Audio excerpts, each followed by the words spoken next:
মানুষের রুহু আল্লাহ বলেন আমি আল্লাহ শরীর থেকে আলাদা করি দুইবারে, একবার মৃত্যুর সময়, আরেকবার ঘুমের সময়।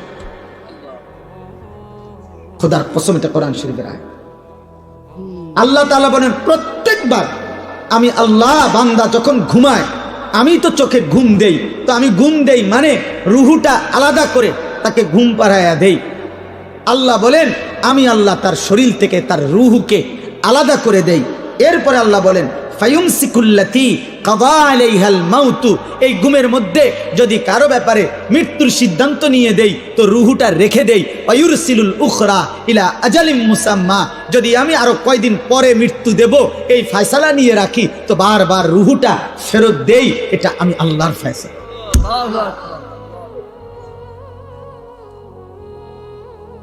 দোস্ত আমার, বন্ধু আমার, এক ওয়াক্ত নামাজ তোমরা যারা পড়লা না, এরপরে যারা ঘুমায় যাবা এখন গিয়া রাতে, এই ঘুম যদি আর না ভাঙে,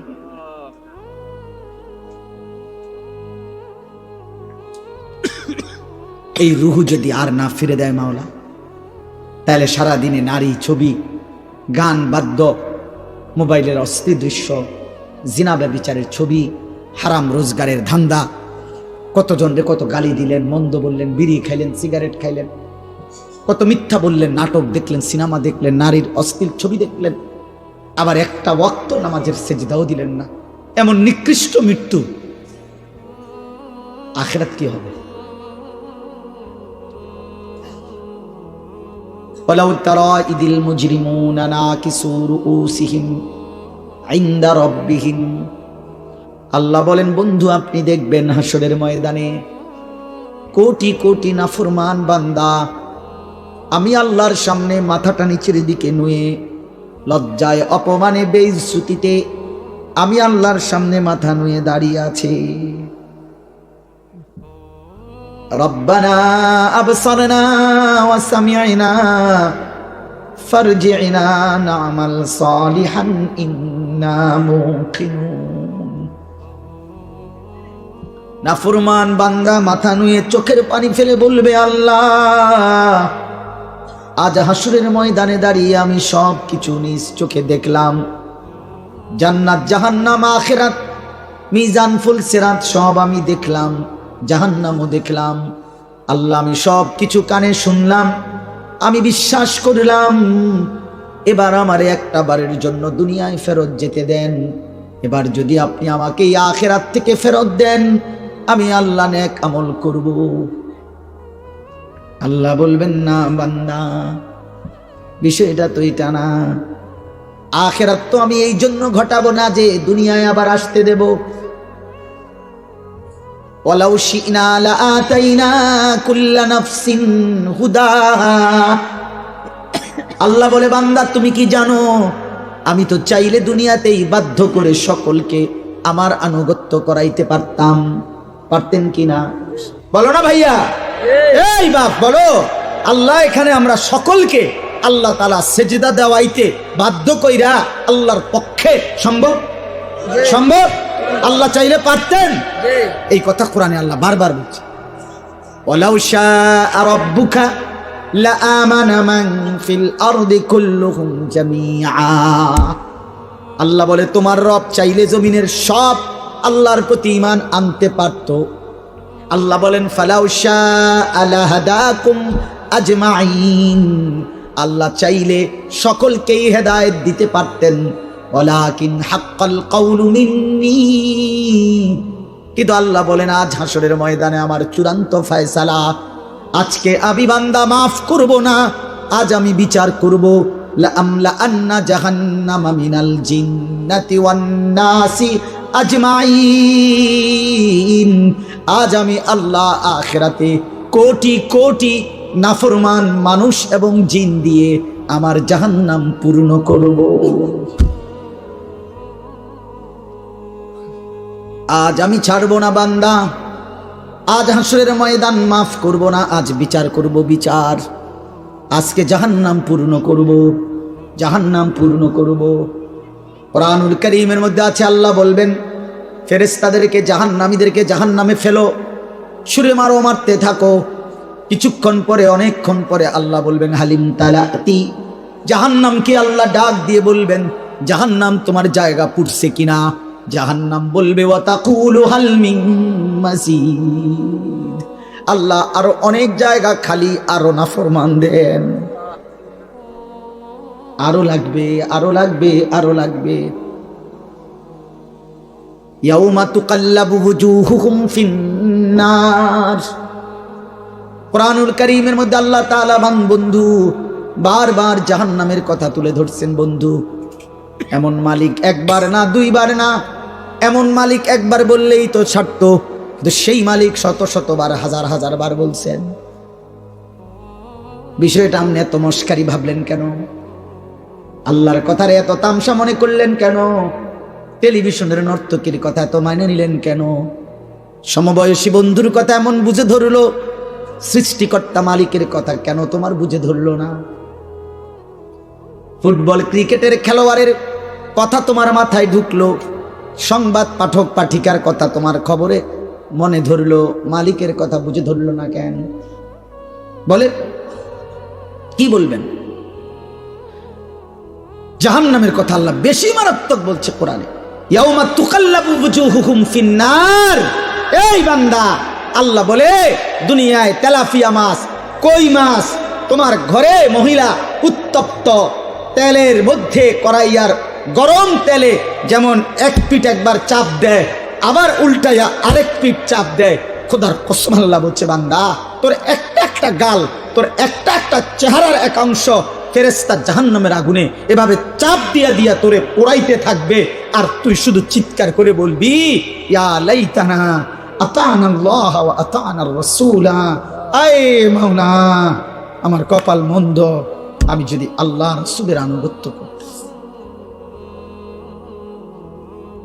আমি তো 7:30 বাজে, 7টা বাজে এশার আজান হয়ে গেছে, আমি ঘুমাইছি সেই রাত 12টায়, আমি তো চাইলে এর মধ্যে অল্প কয়টা রাকাত নামাজ পড়ে ফেলতে পারতাম।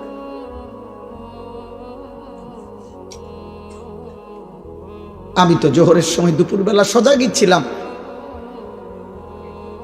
আমি তো খানার জন্য দোকান বন্ধই করছিলাম, আমার অফিস আমার কর্ম তো ছুটি দিছিল আমারে, আমি তো ইচ্ছা করলে নামাজটা পড়তে পারতাম,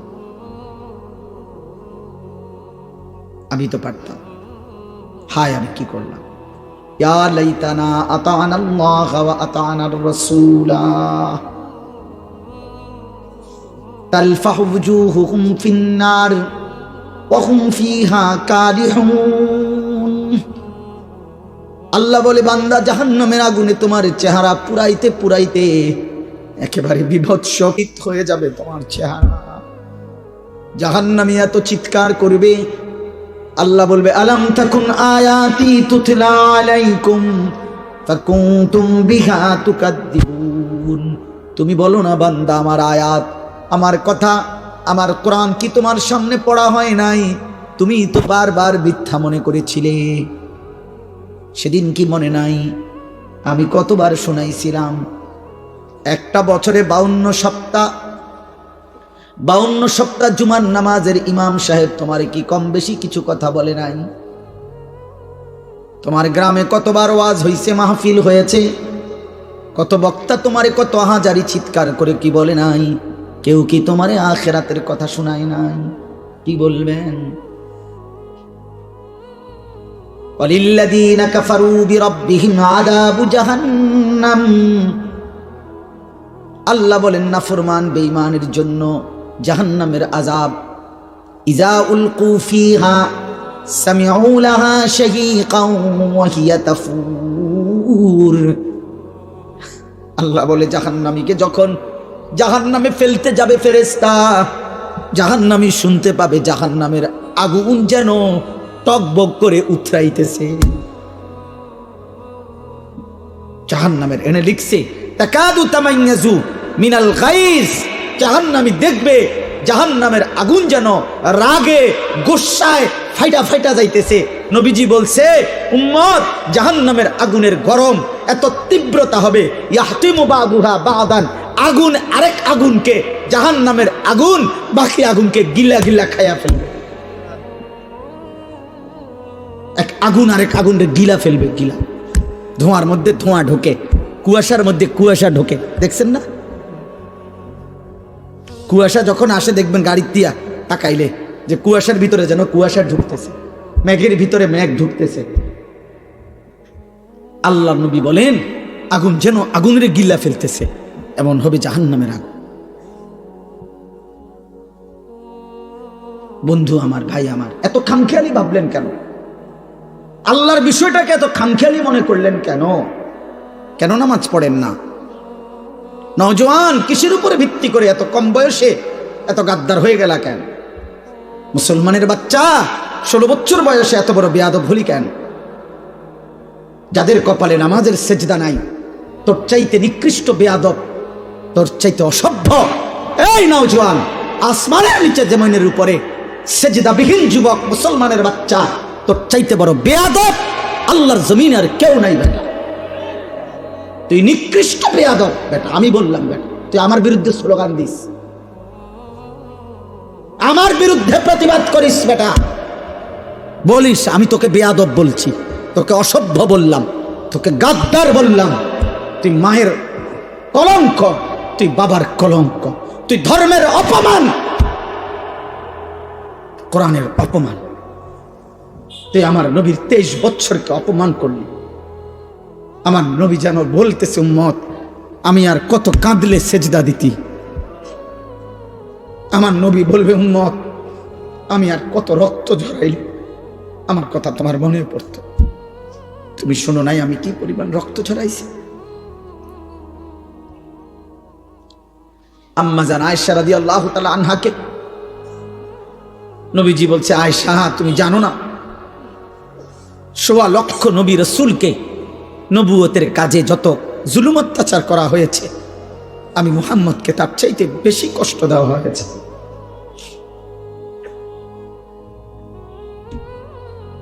লাকাদ উযিতু ফিল্লাহ মা উযিয়া আহাদুন, আমাকে যে পরিমাণ কষ্ট দেওয়া হয়েছে আয়েশা, কোন নবীকে এত কষ্ট কেউ দেয় না।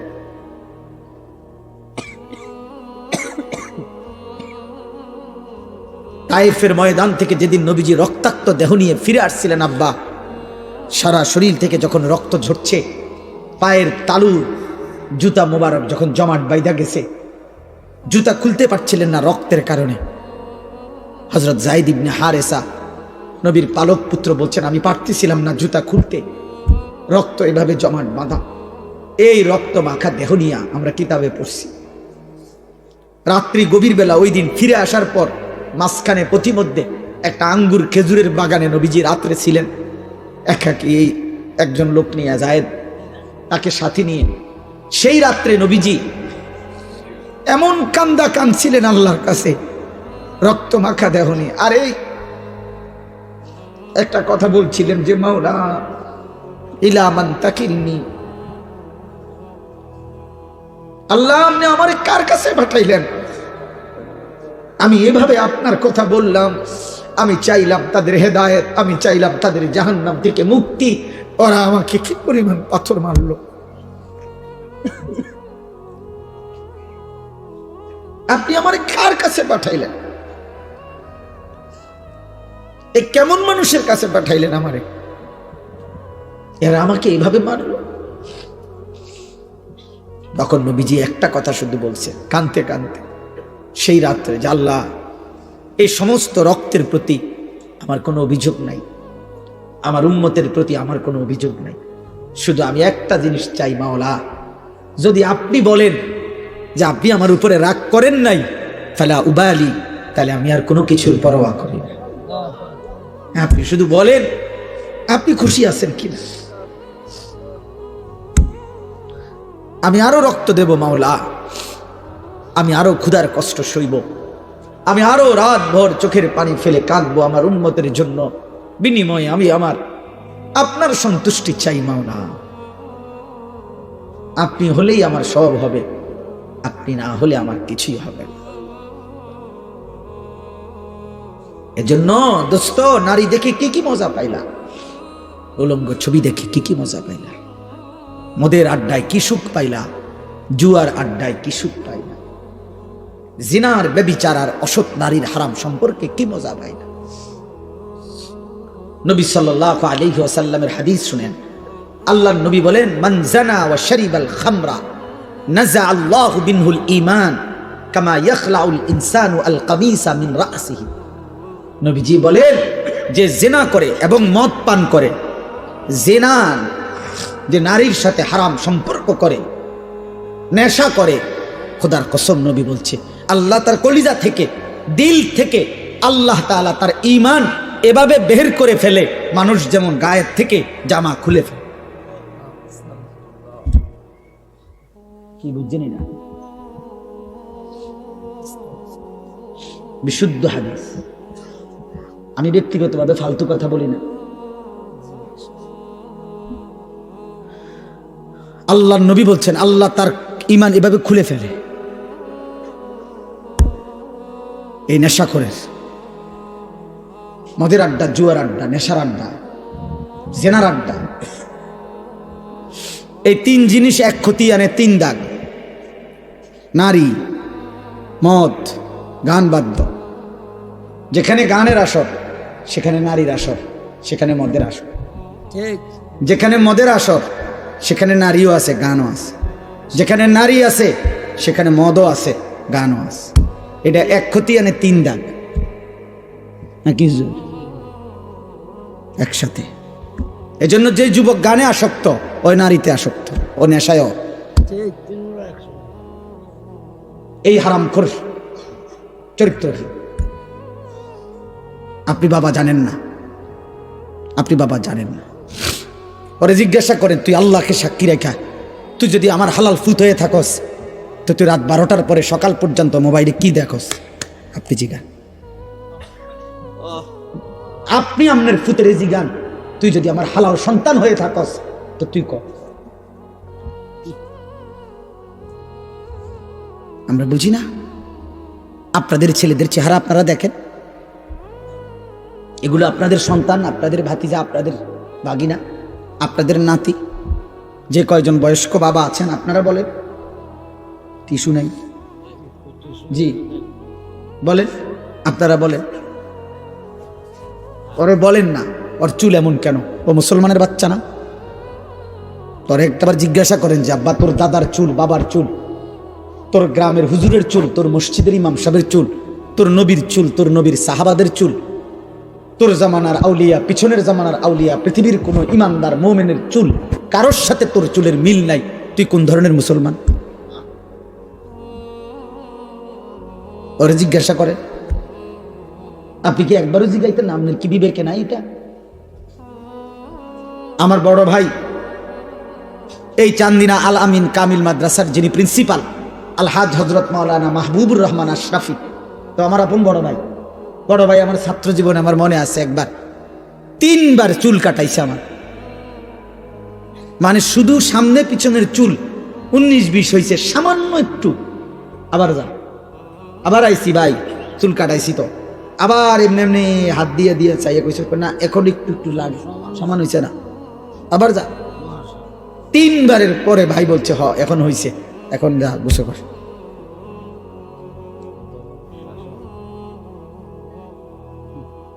আমার জীবনে আমি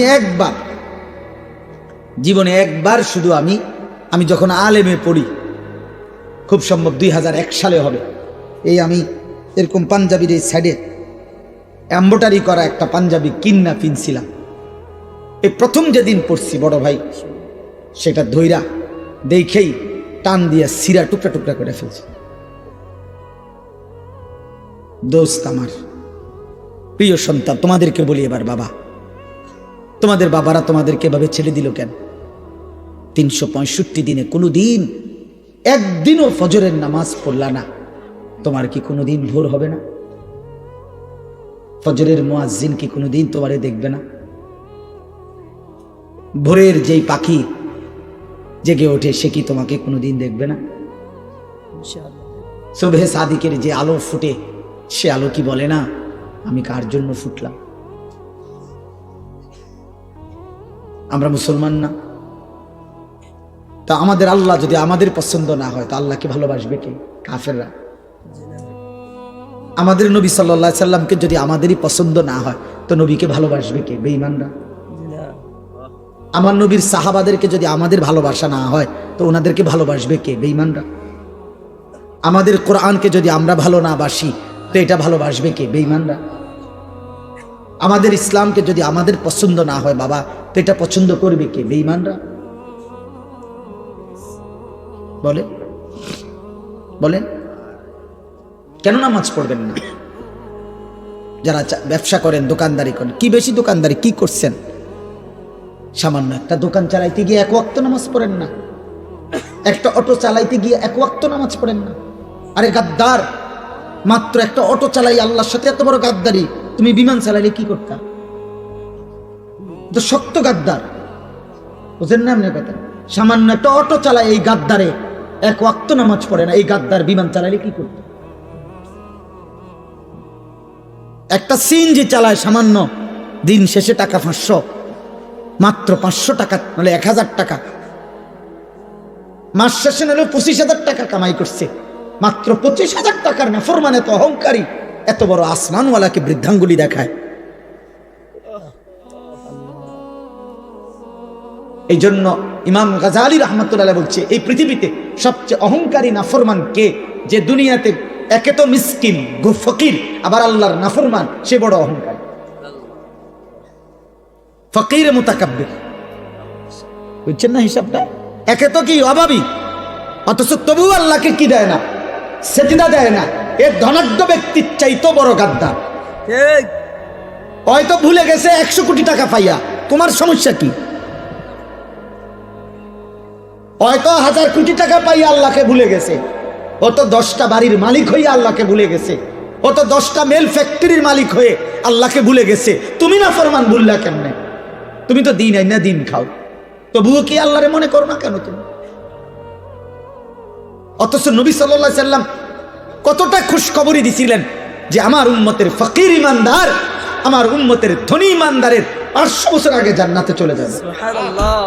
নবীজি বলছেন আল্লাহুম্মা আহইনি মিসকিনান, আল্লাহ আমারে দরিদ্রদের মাঝে বাঁচায় রাখেন, ওয়া আমিতনি মিসকিনান, আমারে দরিদ্রদের মাঝে মৃত্যু দেন, ওয়াহশুরনি ফি জুমরাতিল মাসাকিন, আখিরাতে আমারে আমার দরিদ্র ইমানদার উম্মতের সাথে দাঁড় করায় দেন। আল্লাহু আকবার।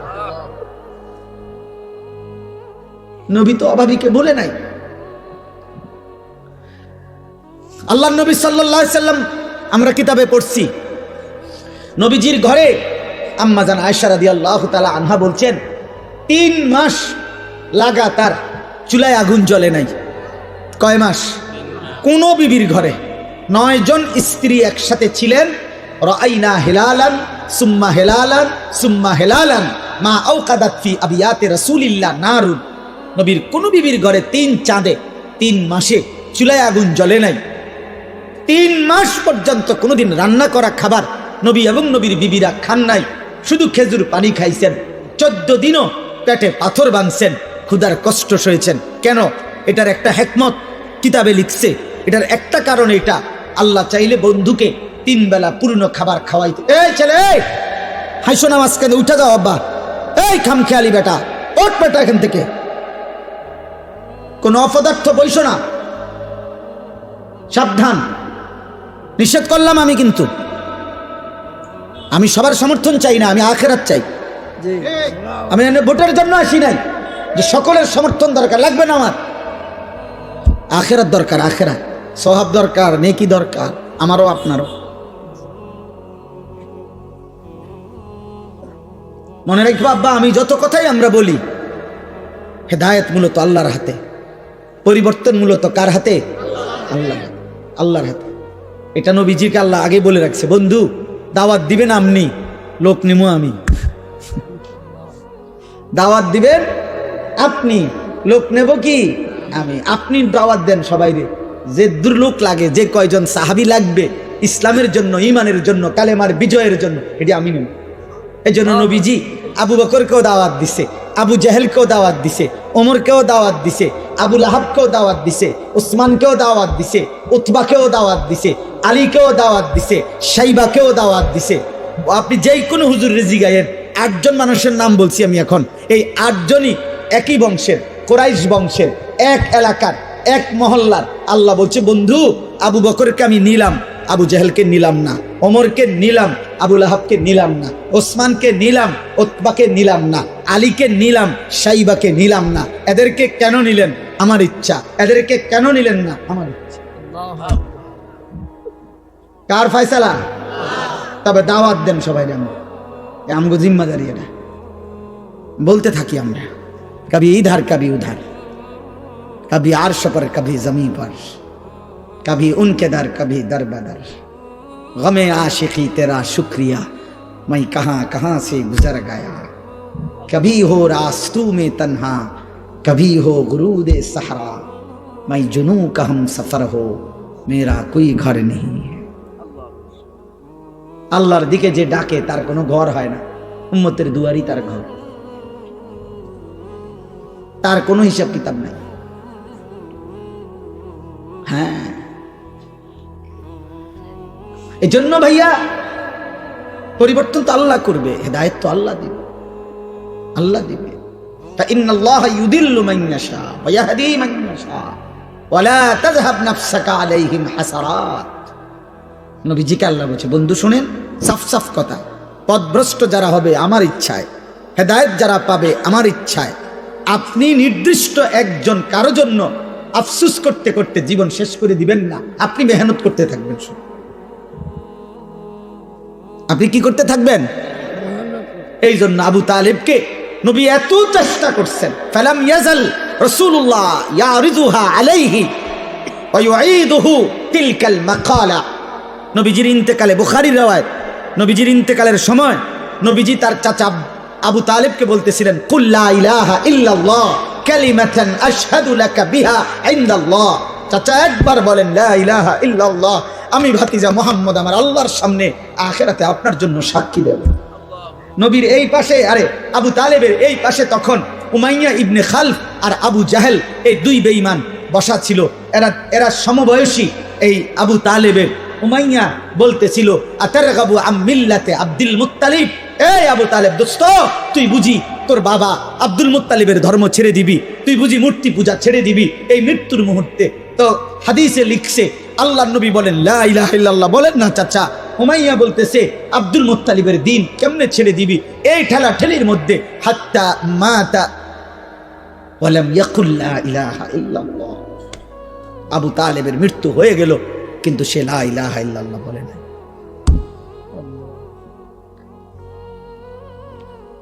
এই জন্য দোস্ত, ছেলের একটা ছেলেকে বলি, দোস্ত সমবয়সী জাহান্নামী বানায় বেশি, সহপাঠী সমবয়সী, সবাই না ফুলাফাইন গড়ে দেয় কম, নষ্ট করে দেয় বেশি। তোর মোবাইল নাই দোস্ত, আমারটা আছে। তোরটাতে এমবি নাই, আমারটাতে আছে। মেয়ে দরকার তোর, বান্ধবী আমি দিচ্ছি। নর্তকী দেখবি, আয় আমার সাথে। মদের আড্ডা যাবি, আয় আমার কাছে টাকা আছে। জুয়ার আড্ডায় যাবি, টাকা লাগবে, আয় আমার সাথে জুয়া খেল। সমবয়সী জাহান্নামী বানায় বেশি, মুরব্বী অভিভাবক আল্লাহর পথ দেখায় বেশি। হ্যাঁ, নবী সাল্লাল্লাহু আলাইহি ওয়াসাল্লাম এই হাদিসের রিওয়ায়াতের মধ্যে আছে, নবীজি তখন বললেন, ইয়া আম লা আস্তাগফিরান্না লাকা মা লাম উনহা আনকা। চাচা, তবুও আমি আল্লাহর কাছে আপনার জন্য ক্ষমা প্রার্থনা করব যতক্ষণ না আল্লাহ আমাকে নিষেধ না করে। এবার নবী হাত তুলছেন, আল্লাহ আমার চাচা তো কালেমা ছাড়া মরে গেল, কিন্তু আমি চাচারে যে ভুলতে পারছি না, আপনি তারে মাফ করে দেন না। তখন আল্লাহ কোরআনের সূরা তাওবার আয়াত নাজিল করে আল্লাহ নিষেধ করছে, মা কানা লিন নাবিয়্যি ওয়াল্লাযীনা আমানু আন ইস্তাগফিরু লিল মুশরিকিন ওয়ালাউ কানু উলি কুরবা মিন বাদি মা তাবায়্যানা লাহুম আন্নাহুম মিন আসহাবিল জাহিম। কোন নবী এবং ঈমানদারের জন্য আমি আল্লাহর পক্ষ থেকে অনুমতি নাই কোন মুশরিক বেঈমান, চাই সর্বোচ্চ নিকটতম আত্মীয় হোক, তার জন্য আমার কাছে ক্ষমা প্রার্থনা করার অনুমতি নাই। আপনি নামান হাত। আর আপনি বুঝছেন না, কথা এটা বুঝছেন না। উনি কার হাত নামাইতে কইছে আপনি বুঝছেন? উনি কে জানেন? আর উনি আল্লাহর কি জানেন? আপনি উনার চাইতে আল্লাহর কলজার টুকরা আর কেডা ওনারে বলছে হাত নামান, হাত নামান। কাকে ফিরাই দিছে আল্লাহ? বন্ধুকে, মাহবুবকে, হাবিব নামান হাত। এরপরে আর কে? এরপরে কে হইতে পারে? খামখেয়ালি ভাবছেন বিষয়টা? খুদ রাসূলের হাত নামাই দিছে আল্লাহ। আরে নামান বন্ধু, হাত নামান। এমন বেঈমানের জন্য হোক চাচা হোক বাবা, হাত নামান।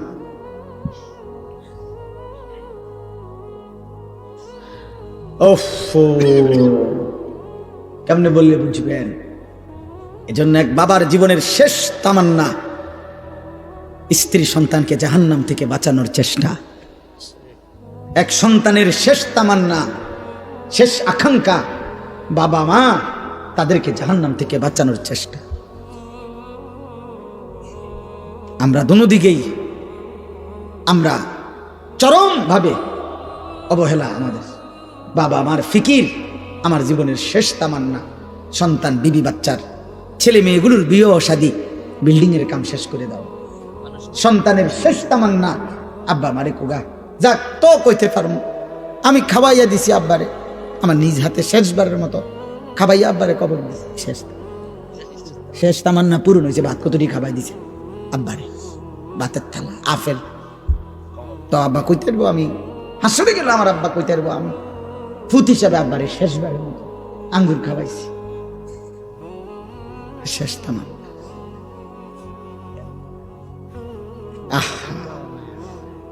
এই খাওয়াই নাও নাই। আচ্ছা ধরে নিলাম একজন ইমানদার বাবার বুঝি শেষ তামান্না ছেলে মেয়ের বাড়িঘর। একজন ছেলের বুঝি শেষ তামান্না বাবা মায়ের আফেল মালটা বুঝি আখিরাত, জাহান্নাম থেকে বাঁচানোর চেষ্টা। কোরআনুল কারীমে আছে ইব্রাহিম আলাইহিস সালাম ওনার আব্বা আজরকে বলছে জাহান্নাম থেকে বাঁচানোর জন্য। যখন ওনার আব্বাকে উনি ডাক দিছে তখন 4টা বাক্য বলছে, 4 বাক্যে 4 বার বলছে ইয়া আবাতি, ইয়া আবাতি, হে আমার প্রিয় আব্বা, হে আমার প্রিয় আব্বা, হে আমার প্রিয় আব্বা, হে আমার প্রিয় আব্বা। ইয়া আবাতি লিমা তা'বুদু মা লা ইয়াসমাউ ওয়া লা ইউবসিরু ওয়া লা ইউগনি আনকা শাইআ। ইয়া আবাতি ইন্নী ক্বাদ জাআনি মিনাল ইলমি মা লাম ইয়াতিকা আহদিকা সিরাতান সাবিয়্যা। ইয়া আবাতি লা তা'বুদিশ শাইতান ইন্নাশ শাইতানা কানা লিররহমানি আসিয়্যা। ইয়া আবাতি ইন্নী আখাফু আন ইয়ামাসসাকা আযাবুম মিনার রহমান ফাতাকুনা লিশ-শাইতানি ওয়ালিয়্যা। আব্বা আপনি এই মূর্তির পূজা কইরেন না আব্বা, ওই কথা বলতে পারে না, ওই কানে শুনে না, ও কোনো উপকার করতে পারে না। হে আমার আব্বা, আমি আসমানওয়ালা আল্লাহ থেকে এমন ওয়াহির এলেম পেয়েছি যেটা আপনি পান নাই। আপনি আমার কথা মেনে নেন আব্বা, আমি আপনাকে সরল সঠিক জান্নাতের রাস্তা বলে দেব আব্বা।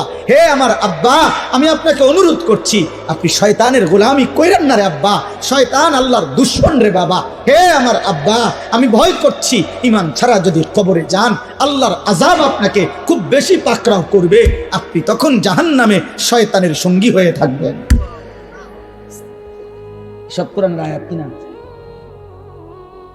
ইয়া আবাতি লা তা'বুদিশ শাইতান।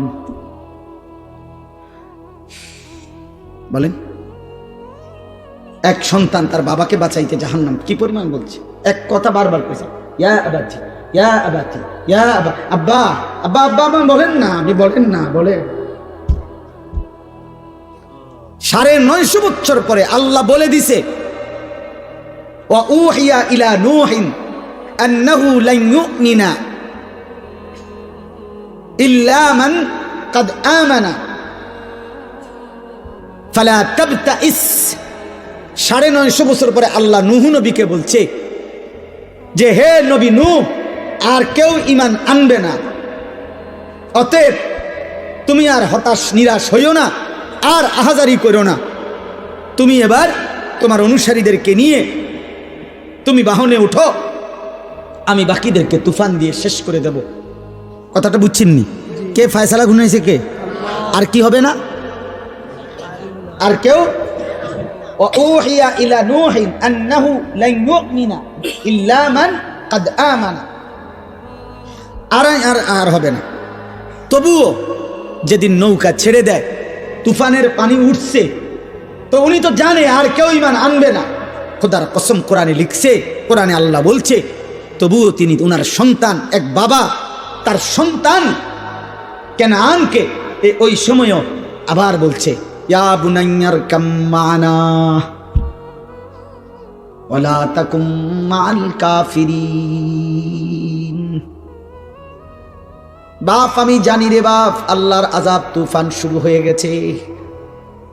আমার আল্লাহ তো ওহী নাজিল করে ফেলেছে বাপ, আর কাউকে ঈমান দিবে না মালিক তো শুনায় দিছে রে বাপ।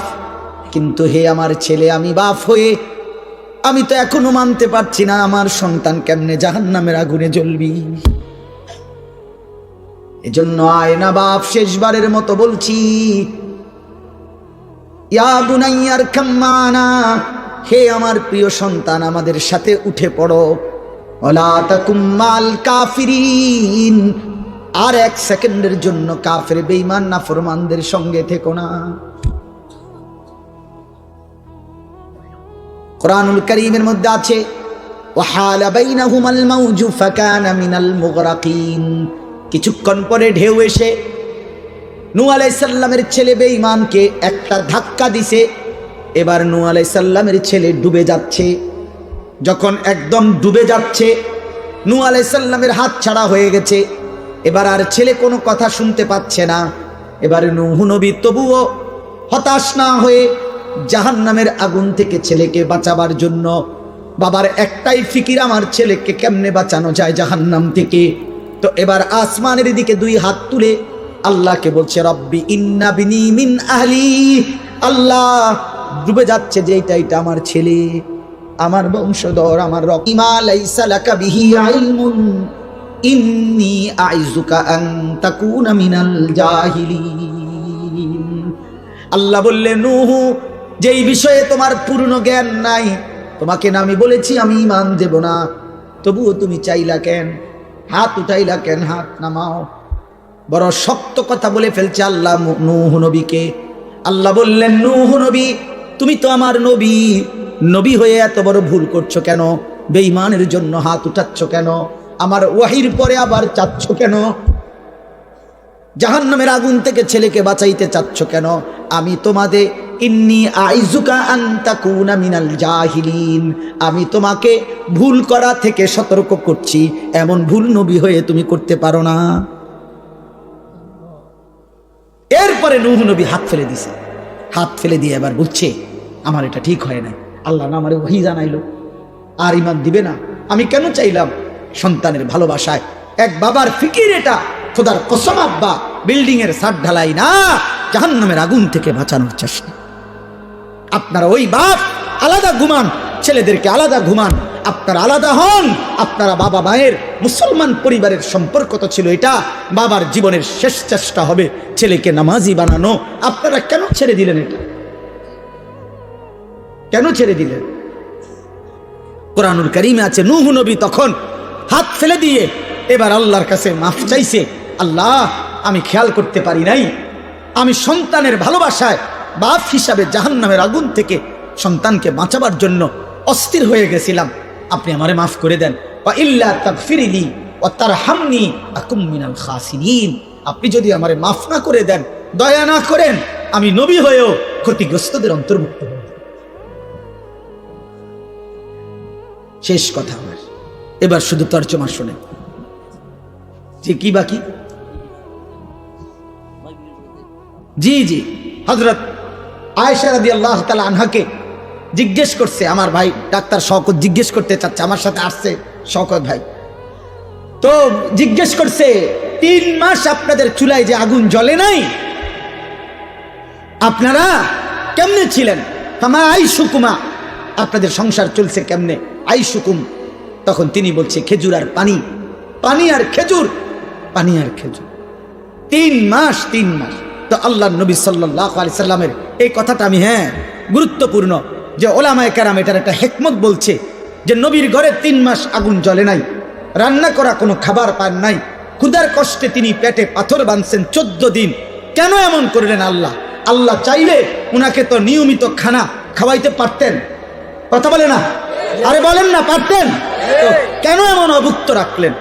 কিয়ামতের ইসরাফিলের ফু পর্যন্ত পৃথিবীর সবচেয়ে বেশি দুঃখী, গরিব, ফকির, অভুক্ত, অভাবী ব্যক্তিটাও যেন কোনোদিন বলতে না পারে, হে নবী মুহাম্মদ আমনে তো আরামে খাইছেন, আমনে তো কোনোদিন কষ্ট পান নাই।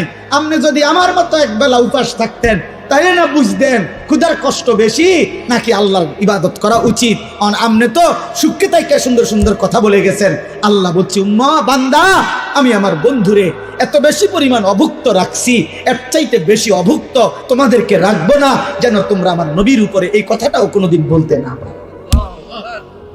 আজ পৃথিবীর কেউ বলুক, বলেন না কেন, আজ পৃথিবীর কেউ বলুক যে আমার ঘরে আজকে 3 মাস চুলায় আগুন জ্বলে নাই দেখা আমি নামাজ পড়তে পারি নাই। হ্যাঁ, আজ পৃথিবীতে কেউ বলুক আমি সেই মুসলমান 14 দিন ধরে পেটে পাথর বাঁধার কারণে আমি 1 ওয়াক্ত নামাজের সেজদা দিতে পারি নাই, এমন এমন কথা তো গাজার মুসলমান বলতে পারবে, এমন কথা তো গাজার মুসলমান বলতে পারবে।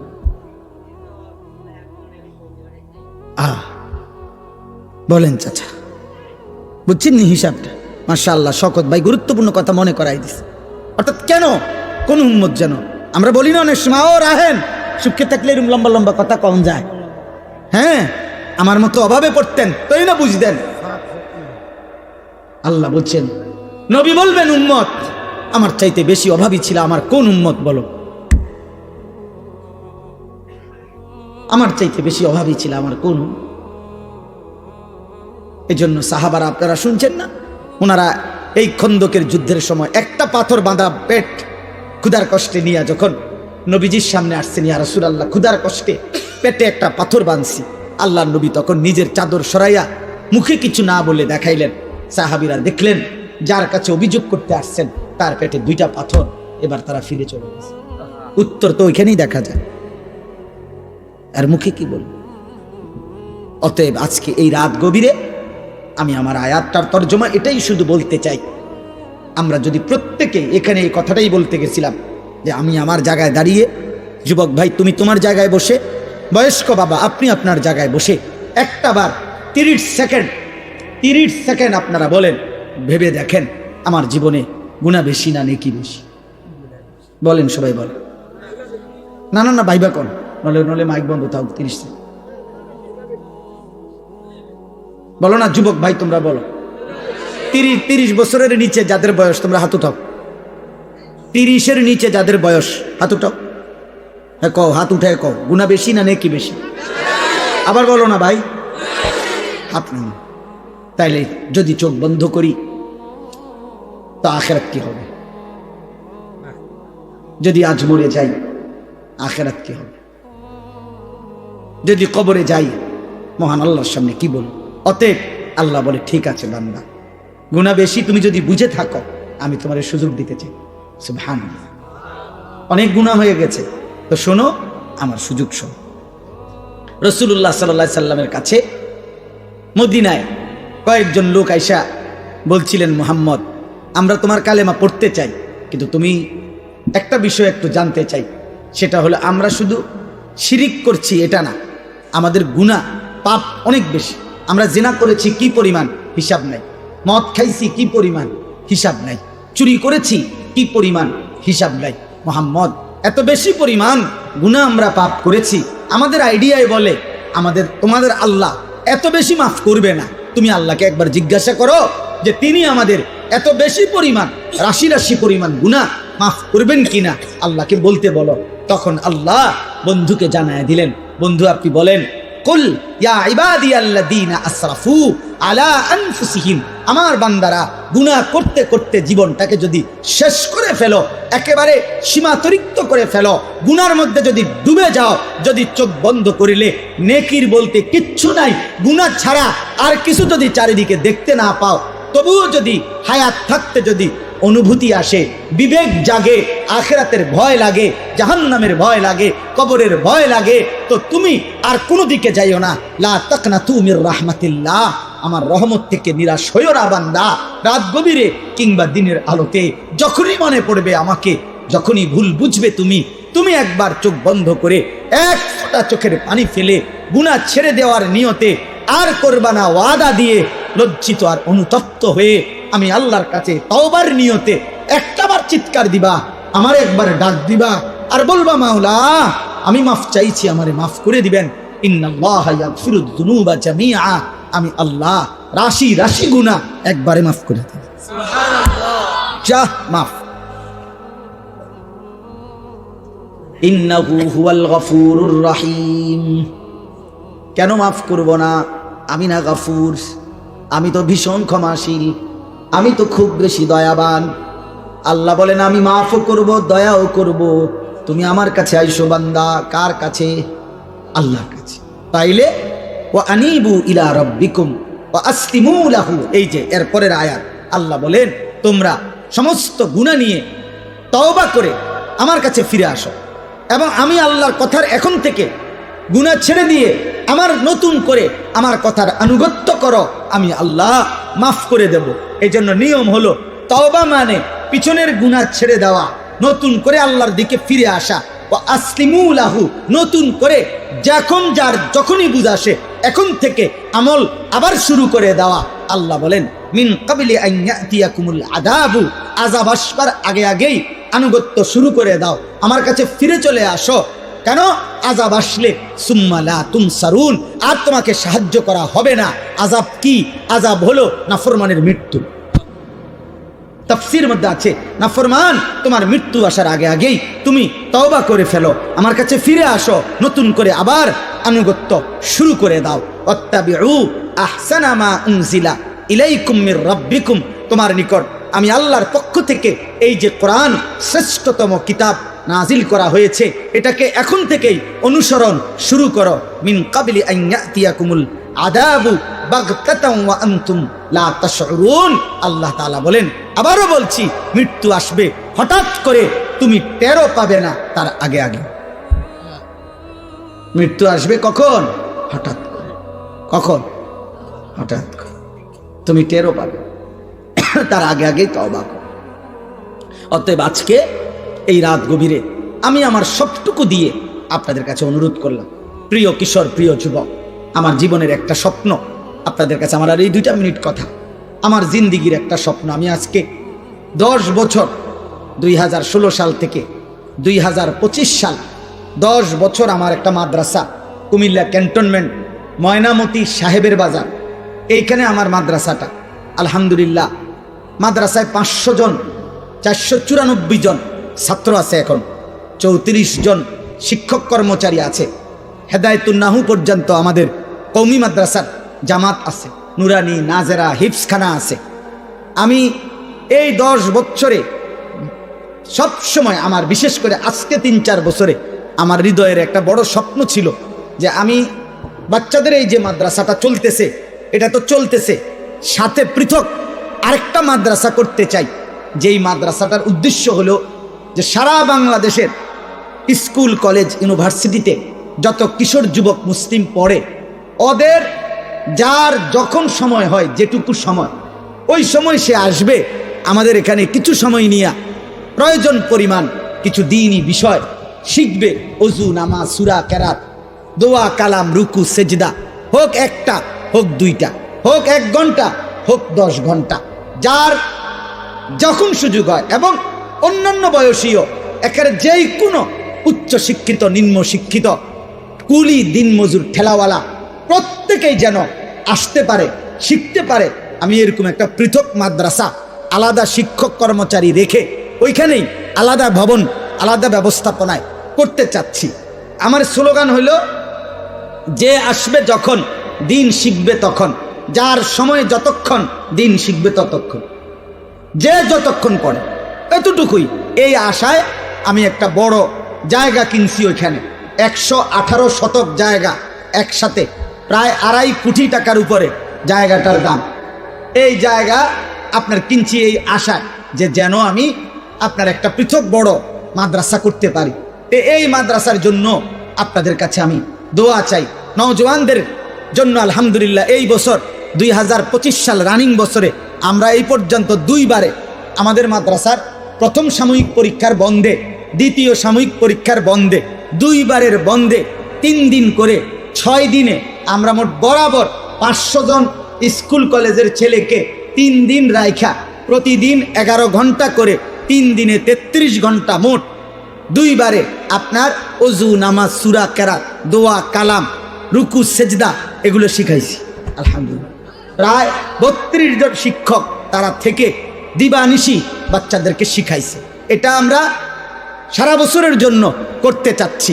এখনই একটা রুমের ব্যবস্থা করছি, আর ভবিষ্যতে এই জায়গাটা যদি পুরা টাকা পরিশোধ করতে পারি, ছোটখাটো